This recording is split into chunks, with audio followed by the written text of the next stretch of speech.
Apa hukum yang makan ikan yang letak dalam peti air sedangkan perut ikan tersebut beku, belum dibuang lagi? Ada orang kata haram kerana darah ikan tersebut akan jadi sepati dengan isi. Jawabnya, tidak haram kita letak ikan yang belum dibelah di siang dalam peti sejuk.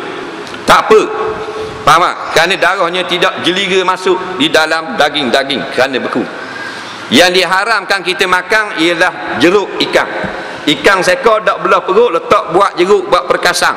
Bila dijeruk lagu tu dia akan hancur, dia akan keluar melalui kulit-kulit ikan dan dia menajiskan akan air sang air masing situ dan masuk pada ikan-ikan yang lain, semua jadi mutan najis.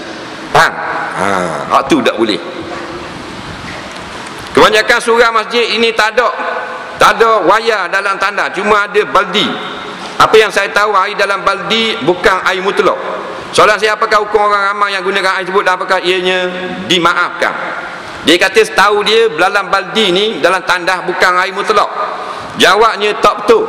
Nak tahu air mutlak atau tidak mutlak bukan duduk dalam baldi.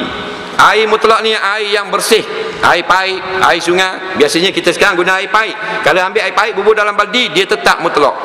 Faham? Jadi kalau kita tengok pahit tak ada air dalam baldi, boleh tak basuh kecing? Tengok dulu, adakah air kotor? Nampak bersih. Bila nampak bersih, tak bau kotor, tidak ada rupa kotor, maka kita sah guna cebok untuk buat basuh berok, basuh kecing, bersuci. Nampak? Batu kalau kita masuk dalam tandas nak jenis kecing, jangan kecing berdiri.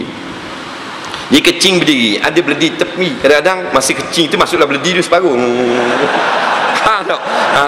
Baru dia kona masuk tu dalam makuk tandas. Jadi masuk dalam beledi, kawan tu mari pula sekarang basuh kecing. Nah, air masuk air kecing kita dah. Basuh kecing saja tak apa, panas muka basuh muka kan. Apa lagi?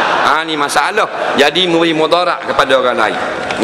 Selagi tidak ada dalil bahawasanya ada najis masuk dalam tu, maka sah kita bersuci. Bukan kata dalam beldi, dalam purung kita jumpa tepi jalan pun hukumnya sah, kerana itu adalah air hujan daripada langit.